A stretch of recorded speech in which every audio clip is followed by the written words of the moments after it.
అనగనగా కృష్ణాపురం అనే ఊరిలో తనకున్న ఎకరం పొలంలో వ్యవసాయం చేసుకుంటూ ఒంటరిగా జీవనం సాగిస్తున్నాడు రామకృష్ణ అనే అతను.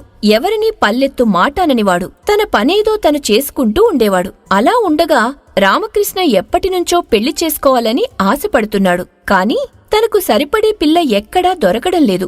ఇలా ఉండగా ఒకరోజు, రామకృష్ణ, రామకృష్ణ, ఎక్కడున్నావు? ఒకసారి బయటికి రారా. ముకుందరావు గారు, ఏమిటిలా వచ్చారు? అదేనయ్యా, పక్కనే ఉన్న రామాపురంలో నాకొక స్నేహితుడున్నాడు. అతనికొక కూతురుంది. పిల్ల చూడచక్కని చుక్కనుకో. నీకోసం మాట్లాడి పెట్టాను. రేపే మన ప్రయాణం. ఏమంటావు? నేనేమంటాను ముకుందరావు గారు, సరే అనే అంటాను. కానీ సరే అంటానని చెప్పి మళ్ళీ కానీగాని ఏమిటయ్యా రామకృష్ణ? అంటే అది అబ్బా, ఆడపిల్లలా నువ్వు సిగ్గుపడతావేమిటయ్యా బాబు? ఏం చెప్పాలనుకుంటున్నావో త్వరగా చెప్పు. అదేనండి, గతంలో కూడా ఇలాగే ఆ వెంకట్రావు చక్కని చుక్క మందార మొగ్గ అంటూ తీసుకువెళ్లాడు. అక్కడికి వెళ్తే ఆమె నన్ను చూసి పొలం దున్నుకునే కూలివాణ్ణి నేను చేసుకోనని ముఖం మీద తలుపు వేసి వెళ్ళిపోయింది.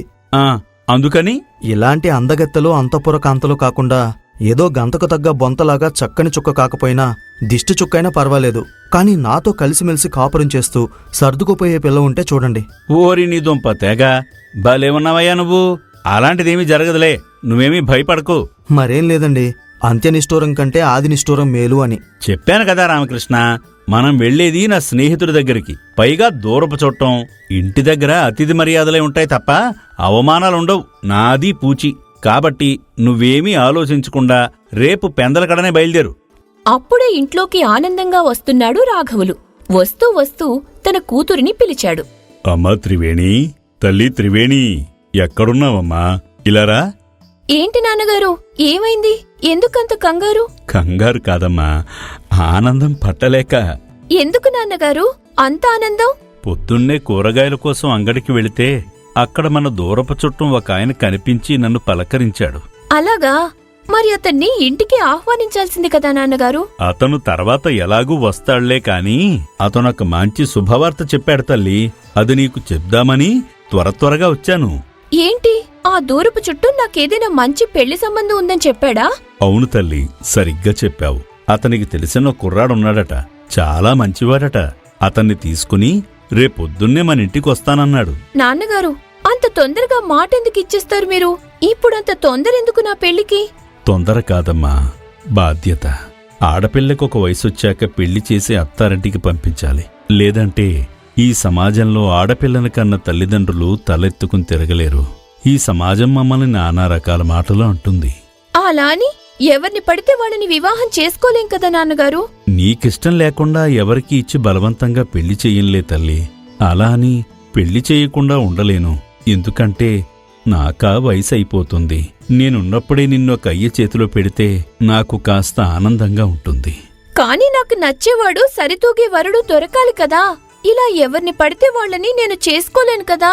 చూడు తల్లి, మన అంతస్తుకు తగ్గ వాళ్లను చూసుకోవాలి కాని ఎక్కువ అత్యాశ పడకూడదు. అంతేకాదు, కాలం అవుతున్న కొద్దీ వయసు పెరుగుతూ ఉంటుంది కాని తరగదు కదా. మనమన్నీ ఆలోచించాలి కదా. సరే నాన్నగారు, నేను రేపు వచ్చే వరుడితో మాట్లాడుతాను. అతను నాకు నచ్చితేనే, లేదంటే లేదు. సరే తల్లి, నీ ఇష్టం. అలాగే రేపు వారి అతిథి మర్యాదల కోసం ఏర్పాట్లు చెయ్యి. అలాగే నాన్నా. అలా ఆ మరుసటి రోజు రామకృష్ణ, ముకుందరావు కలిసి రాఘవులు ఇంటికి వస్తారు. అక్కడ అతిథి మర్యాదలు అయ్యాక త్రివేణి వాళ్ళిద్దరికీ తినుబండారాలు, పలహారాలు ఇచ్చాక, యారా రాఘవులు, కుర్రాడు ఎలా ఉన్నాడు? నీ అభిప్రాయం ఏమిటి? నాకైతే చూడముచ్చటగా ఉన్నాడు. కాని ఈ విషయంలో నా అభిప్రాయంతో సంబంధం లేదు. మా అమ్మాయి మాటే నా మాట. అలాగైతే అమ్మాయిని ఒక మాట అడిగేద్దాం. అమ్మా త్రివేణి, నీకు మా వాడు నచ్చాడా? నచ్చితే చెప్పు తల్లి, మిగిలిన విషయాలు మీ నాన్నతో మాట్లాడుకుంటాం. నాకు అతని నుండి కొన్ని విషయాలు తెలియాలి. కొన్ని ప్రశ్నలకు సమాధానాలు కావాలి. అప్పుడే చెప్పగలను. సరే, అవేమిటో అడుగమ్మా. అమ్మాయి అడిగిన దానికి సమాధానాలంటూ చెప్పవయ్యా రామకృష్ణ. అలా త్రివేణి ప్రశ్నల వర్షం కురిపించడం మొదలుపెట్టింది. సరే, మీరు నన్ను పోషించగలరా? ఒకవేళ అవును అనుకుంటే ఎలా పోషిస్తారు? ఏం పని చేసి పోషిస్తారు? నేను మిమ్మల్ని ఒక్కపూట కూడా పస్తులుంచనండి. నేను గంట ఎక్కువ కష్టపడైనా మీ నోటికి 3 పూట్ల 4 వేళ్లు వెళ్లేలా నేను చూసుకుంటాను. నేను పొలం పనిచేస్తూ ఉంటాను. వ్యవసాయం నా వృత్తి. మీకు సొంతంగా ఎంత భూమి ఉంది? 1 ఎకరం భూమి. మీకు తల్లిదండ్రులు, తోబుట్టువులు ఉన్నారా? అమ్మ లేదు, చిన్నప్పుడే పోయిందండి. మా అయ్య ఈ మధ్యనే పోయాడు. నాకు చెల్లెలు ఉందండి, అదంటే నాకు ప్రాణం. ఆమెకు పెళ్ళయిందా లేదా? అయ్యిందండి. మరి ఆమెను ఎందుకు వెంట పెట్టుకుని రాలేదు? ఆమెని గొప్పింట్లో ఇచ్చామండి. అస్తమాను అత్తింటి వాళ్ళు ఆమెను బయటకు పంపించారు. అదీకాక ఈ మధ్య మా చెల్లెలు నాతో మాట్లాడడం మానేసిందండి, అందుకని. సొంత చెల్లెలే నీతో మాట్లాడటానికి ఇష్టపడడం లేదు అంటే ఆలోచించాల్సిన విషయమే. అంటే మీరు ఆడపిల్లల్ని బాగా చూసుకోలేరన్నమాట. చెల్లెల్నే సరిగ్గా చూసుకోలేని మీరు నన్నేం చూసుకుంటారు? అది 1 ఎకరం పొలంలో వ్యవసాయం చేసి ఏం సంపాదిస్తారు, నాకేం పెడతారు? తల్లి త్రివేణి, అవే మాటలమ్మా. మీరుండండి నాన్నా. అంత పేదరికంలో నేనతనితో ఉండలేను. పైగా ఆడపిల్లల్ని ఎలా చూసుకోవాలో అతనికి సరిగ్గా తెలిసినట్లు లేదు. నాకు ఈ సంబంధం నచ్చలేదు, వేరే చూడండి అని కోపంతో అక్కడి నుంచి వెళ్లిపోయింది త్రివేణి. నన్ను క్షమించండి, ఏమనుకోకండి. నా కూతురేదో తెలియక అలా మాట్లాడుతుంది. నేను సర్ది చెప్తాను. మరేం పర్వాలేదండి, మాకివి అలవాటైన విషయాలే. సరే రాఘవులు, మళ్ళీ కలుద్దాం. ఇక మేం వెళ్ళొస్తాము. అలా అక్కడి నుంచి బయటకు వచ్చి రామకృష్ణ, ముకుందరావు నిశ్శబ్దంగా నడుచుకుంటూ వెళ్తున్నారు. ఒక్కరు కూడా ఒక్క మాట మాట్లాడకుండా అలా నిశ్శబ్దంగా చాలా సమయం రాజ్యం దాటిన తరువాత అప్పుడు, నన్ను క్షమించు రామకృష్ణ, నేనిది ఊహించలేదు. మరేం పర్వాలేదులేండి, మీరు కావాలని చేసిందేమీ కాదు కదా. అయినా ఆ పిల్ల అలా మాట్లాడుతుందని అనుకోలేదు నేను. ఈ కాలంలో ఆడపిల్లలు ఒకప్పట్లా లేరు ముకుందరావు గారు. వాళ్లు కూడా సొంత అభిప్రాయాలు వెళ్లబుచ్చే స్థాయికొచ్చారు. వాళ్లకు తగిన వాళ్లను వాళ్ళు ఎంచుకునే పరిస్థితులు ఇప్పుడిప్పుడే మొదలవుతున్నాయి. కాబట్టి ఆమె అలా అనడంలో నాకు అతిశయోక్తి ఏమీ లేదు. అవునవును, నాకిప్పుడిప్పుడే పరిస్థితులు అర్థమవుతున్నాయి. సరేలే, అయిందేదో అయిపోయిందిలే రామకృష్ణ. నీకీసారి ఒక మంచి పిల్లని చూసి నీ దగ్గరకొస్తాను. అలా అని ముకుందరావు అక్కడి నుంచి వెళ్లిపోతాడు. ఏమిటి తల్లి నువ్వు చేసింది? అలా మాట్లాడొచ్చా? తప్పు కదా? నాకతను నచ్చలేదు, నేను అదే చెప్పాను. కాని అది పద్ధతి కాదు. అలా వాళ్ల మొహాల మీద చెప్పడం అస్సలు పద్ధతి కాదు. దానికొక పద్ధతి పాడు ఉంటుంది. అయినా ఎకరం పొలం ఉన్నవాడితో ఏ సుఖంగా ఉంటాన్నాన్నా? ఆస్తి ఎంత ఉంటే ఏం తల్లి, వాడికి కష్టపడే మనస్తత్వం ఉందా లేదా? కష్టపడి 4 రాళ్లు సంపాదించి నీకు 4 ముద్దలు పెట్టగలడా లేదా అన్నది చూడాలి కాని. నాన్నగారు, నాకన్ని విధాలా నచ్చిన వరుడు దొరికే వరకు నేను చేసుకోను. చెప్పాల్సింది చెప్పాను, ఇక నీ ఇష్టం. అలా 2 రోజులు గడిచాయి. త్రివేణి రాఘవులతో, నాన్నా, నేను నా స్నేహితురాల్ని కలిసొస్తాను. ఏ స్నేహితురాలు తల్లి? మన మునసబు గారి కోడలు నాన్నా. ఆమె నీకు ఎప్పుడు స్నేహితురాలయ్యింది తల్లి? గత కొద్ది కాలంగా మేము మంచి స్నేహితులు అయ్యాలండి. సరే, త్వరగా ఇంటికి వచ్చేయి తల్లి. అలా త్రివేణి తన స్నేహితురాలు వస్తుందని కలవటానికి తన ఇంటికి వచ్చేసరికి వసుధ ఇంటి బయట అరుగుమీదనే కూర్చునుంది. ఏంటి వసుధా, అలా కూర్చున్నావ్? ఏదో దీర్ఘంగా ఆలోచిస్తున్నట్లున్నావ్. మరేం లేదులే, నేను కడుపుతో ఉన్నాను కదా. మా మామ తరపు వాళ్ళు, మా అత్త తరపు వాళ్ళు అందరూ వచ్చి రకరకాలు వాళ్లకు తోచింది వాళ్ళిచ్చి వెళ్లారు. కాని మా పుట్టింటి నుంచి ఏమీ రాలేదని మా అత్తగారు అప్పుడే నా మీద ఏడుపు మొదలుపెట్టారు. అయ్యో, అవునా? మరి మీ పుట్టింటి వాళ్ళు ఎందుకు ఏమీ తీసుకురాలేదు? ఎందుకు రాలేదు? మా అన్నయ్య వచ్చాడు, ఒక బుట్టడు కూరగాయలు తీసుకొచ్చి ఇచ్చి వెళ్లాడు. కూరగాయలా? అవును, మా అత్త కూడా ఇలాగే అన్నది ఆ కూరగాయల్ని చూసి. అవును, మీ అన్న ఉన్నాడా, వెళ్ళిపోయాడా? నేను మా అన్నతో మాట్లాడడం లేదు. నేనుండమని చెప్పలేదు, మా అన్నయ్య ఉండలేదు, వెళ్ళిపోయాడు. మీ అన్నతో నువ్వు మాట్లాడట్లేదా? ఎందుకు? అదంతా చెప్పాలంటే నేను చాలా వెనక్కి వెళ్ళాలి. అవునా? సరే చెప్పు నీ కథ మొత్తం. అప్పట్లో నేను, మా నాన్న, మా అన్నయ్య ముగ్గురం ఉండేవాళ్లం. ఒకరోజు, అయ్యా, మన వసుధకి ఒక మంచి సంబంధం వచ్చింది, పెళ్లి చేసేద్దాం. ఇప్పటికిప్పుడు పెళ్ళంటే మాటలా? అన్నీ మనం సర్దుబాటు చేసుకోవాలి కదా. దాందేముందిలే అయ్యా, ఎలాగోలా సర్దుదాం. దానికి పెళ్ళిడొచ్చింది కదా, అంతేకాక మళ్ళీ ఇలాంటి మంచి సంబంధం దొరకదు. నా గొంతులో ప్రాణం ఉండగా పిల్లను ఒక అయ్యి చేతిలో పెట్టాలని ఉండదా చెప్పు? కానీ మనం ఉన్న పరిస్థితి కూడా ఆలోచించాలి కదా. నానా, పక్కూరు మునుసుబు గారి సంబంధం మన వసుధ వాళ్ళకి బాగా నచ్చిందంట. మునసబు గారి సంబంధమా? మరి వాళ్ల స్థాయికి మనం అందుకోగలమా? అందుకోగలంలే అయ్యా, మన గురించి వాళ్ళకి మొత్తం చెప్పాను. వాళ్ళు మీకు కలిగిందివ్వండి చాలు అన్నారు. ఇందులో మోసం ఏమీ లేదు కదరా అయ్యా? అదేం లేదయ్యా, మన వసుధ కుందనపు బొమ్మలా ఉందంట. వాళ్ళ కుటుంబానికి తగ్గ పిల్లని చేసుకోవడానికి ముందుకొచ్చారు. మనం మనకున్న దాంట్లోంచి కొంత ఇస్తే చాలు అంటున్నారు. సరే మరి, వసుధని ఒక్క మాట అడిగి మరి. నేనెప్పుడో వసుధకు చెప్పాను, సరే అన్న తర్వాతే నీకు చెప్తున్నానయ్యా. సరే, అలా అయితే వాళ్లకు తగ్గట్టు మనం ఉండాలి కాబట్టి మన గొర్రెల మంద అమ్మేసి వచ్చిన దాంతో ఘనంగా పెళ్లి చేసేద్దాం. సరే అయ్యా, పట్నం పోయి మన గొర్రెల మందను అమ్ముకునొస్తాను. అలా రామకృష్ణ పట్నం వెళ్లి గొర్రెల మందను అమ్మి వచ్చిన డబ్బుతో కట్నం ఇచ్చి చెల్లి వసుధ పెళ్లి చేశాడు. కాని మునసుబు కుటుంబం ఎక్కడా సంతృప్తి చెందినట్టు కనిపించలేదు. దాంతో మునసుబు గారి భార్య, చూడు రామకృష్ణ, పెళ్ళైతే చేశారు గాని మీ చెల్లికి బంగారం ఏమీ పెట్టలేదు. ఇలా బోసి మెడతో మా ఇంటికి పంపించడం ఏం బాగుంటుంది చెప్పు? మా స్థాయికి తగ్గట్టు కాకపోయినా కొంతైనా పెట్టాలి కదా. ఇప్పటికిప్పుడు బంగారం అంటే అది... మీకో 4 ఎకరాలుందట కదా, అది అమ్మితే ఎంతో కొంత వస్తుంది కదా, దాంతో పెట్టండి. లేదంటే అదేదో మాకిచ్చేయండి. మేమే బంగారం కొనేసి మీ చెల్లి మెడలో వేస్తాం. సరే అలాగే అండి, ఆ 4 ఎకరాలు మా చెల్లికే ఇచ్చేస్తాం. అయ్యా రామకృష్ణ, ఏమిటయ్యా నువ్వు మాట్లాడేది? అంతా ఇచ్చేస్తే నువ్వెలా బ్రతుకుతావు? మొత్తం కాదు గాని 2 ఎకరాలిచ్చి 2 నువ్వు ఉంచుకోవయ్యా. రెండిటికి ఏం బంగారం వస్తుంది? అయినా ఆడపిల్లకి ఆ మాత్రం పెట్టలేరా ఏంటి? అమ్మా, అది కాదమ్మా. అయ్యా నువ్వుండయ్యా. చూడండమ్మా, ఇద్దరి మాట కాదు, నా మాటగా 3 ఎకరాలిస్తాం. ఇంక మీరేమనుకోకండి. సరేలే, నీ మాటకి విలువిచ్చి ఒప్పుకుంటున్నాను. నువ్వెట్టా బతుకుతావయ్యా? నాకేంలే అయ్యా, కష్టపడే ఓపికంది. ఎలాగోలా బ్రతికేస్తాను. ఆ ఇంట్లో చెల్లి సుఖంగా ఉంటే అదే చాలు. అలా అక్కడ మొదలైంది నాకు మా అన్నయ్య మీద కోపం. ఆ రోజు మా అత్తగారు చెప్పినట్లు ఆ 4 ఎకరాలు రాసిచ్చేసుండుంటే చీటికి మాటికి నన్ను ఏదో ఒక వంకతో ఆడిపోసుకోవడానికి కారణం ఉండేది కాదు. పోనీ ఇప్పుడైనా మా నాన్నెలాగూ లేడు, మా అన్నొక్కడే కదా, ఆ పొలం అమ్మేసి కొంత డబ్బైనా బంగారమైనా లేదా ఆ పొలమైనా ఇచ్చేసుంటే బావుండేది. అదేమీ లేకుండా కూరగాయల బుట్టొకటి ఊపుకుంటూ వచ్చేశాడు. ఇందులో నీకు మీ అన్న మీద కోపం రావడానికి గల కారణం ఏంటో నాకెందుకు అర్థం కావడం లేదు. అదేంటి, ఇప్పుడే కదా అంత వివరంగా చెప్పాను, అర్థం కాలేదంటావేంటి? నీకందులో మీ అన్నయ్య నిస్వార్థం కనిపించలేదా? మీ అన్నయ్య త్యాగం కనిపించలేదా? నిస్వార్థం, త్యాగమా?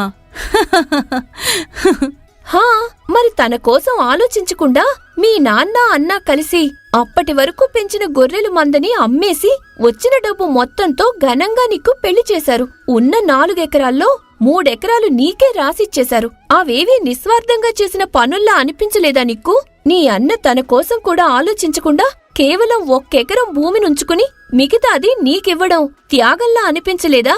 అది కూడా నీకోసం అమ్మేసిచ్చేయాలి అనుకోవడం ఎంత మూర్ఖత్వం! అవన్నీ ఆలోచిస్తే నేను నా అత్తగారింట్లో సుఖంగా ఉన్నాను కదా. నీ అత్తారింటిలో నీ సుఖం గురించి ఆలోచిస్తున్నావు కాని మీ అన్నయ్యకి పెళ్లి కాలేదు. తనకి ఒక కుటుంబం, ఆనందం, సంతోషం ఉండాలని ఆలోచించావా నువ్వెప్పుడైనా? మా అన్నయ్య దగ్గర ఏముంది? కూలి పని చేసుకునేవాణ్ణి ఎవరు చేసుకుంటారు? అయినా నాకు తెలిసిన వాళ్ళందరూ బాగా ధనవంతులు. కూలి వాళ్ల కోసం సంబంధాలు చూడమంటే చూడరు. అసలు నీకు నీతులు చెప్పడం దండగా అనుకుంటా. ఇంతకీ మీ అన్న పేరేంటి? రామకృష్ణ. అయినా ఎందుకలా అడిగావు? ఆ పేరు ఎక్కడో విన్నట్టుంది అనుకుంటూ చిరాకుగా అక్కడి నుంచి వెళ్లిపోతూ ఉండగా మార్గమధ్యలో ఒక పళ్ల వ్యాపారం చేసుకునే ముసలావిడ దగ్గర నిన్న 2 రోజుల క్రితం తనని చూడటానికి వచ్చిన పెళ్లికొడుకు కనిపిస్తాడు. దాంతో హా, గుర్తొచ్చింది, ఇతని పేరు కూడా రామకృష్ణనే కదా.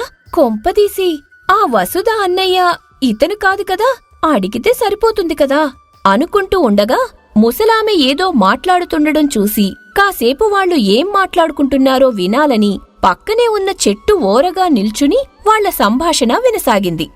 ఏరా మనవడా, ఎలా ఉన్నావ్? మీ చెల్లెలెలా ఉంది? దానికేమమ్మమ్మా, రాణిలాగా ఉంది. మీ నాన్న ఆ రోజు ఆ పిల్లని పెంచుకోకపోయుంటే ఈ రోజు అలా ఉండేదా? ఎంతైనా అదృష్టవంతురాల్రా. అది అనాథగా పెరగాల్సింది. ఇప్పుడు రాణిలా ఉంది. అవన్నీ ఎందుకులే బామ్మా, తనని ఎప్పుడైనా మేమలా చూసామా ఏంటి? తను బావుంటే చాలు, అంతే. మీ మనసులు అలాంటివిరా మనవడా. సరే కాని నీ పెళ్ళెప్పుడురా? దొరకాలి కదా బామ్మా, నాకు పెళ్లిగీత ఉందో లేదో. బంగారం లాంటి మనిషివి, నీకే మంచి పెళ్ళొస్తుందిలే. సరే బామ్మా, నేను వస్తాను, పొలంలో పనుంది. సరే మనవడా, వెళ్ళు. అలా రామకృష్ణ వెళ్ళగానే త్రివేణి ముసలామె దగ్గరకు వచ్చి, ఇప్పుడు వెళ్ళాడు కదా రామకృష్ణ. అవును తల్లి, ఏదైనా పని ఉందా వాడితో? అది కాదు బామ్మా, నువ్విప్పుడు వాళ్ల చెల్లెల గురించి ఏదో అన్నావు కదా, వాళ్ల నాన్న పెంచాడు అని. నాకు సరిగ్గా అర్థం కాలేదు, కాస్త చెప్పు. అదేం లేదు తల్లి, వాడికున్న చెల్లి సొంత చెల్లెలు కాదు. అవునా? అవును. వాళ్ల నాన్న గొర్రెలు మేపుకుంటూ అడవికి వెళ్తూ ఉండేవాడు.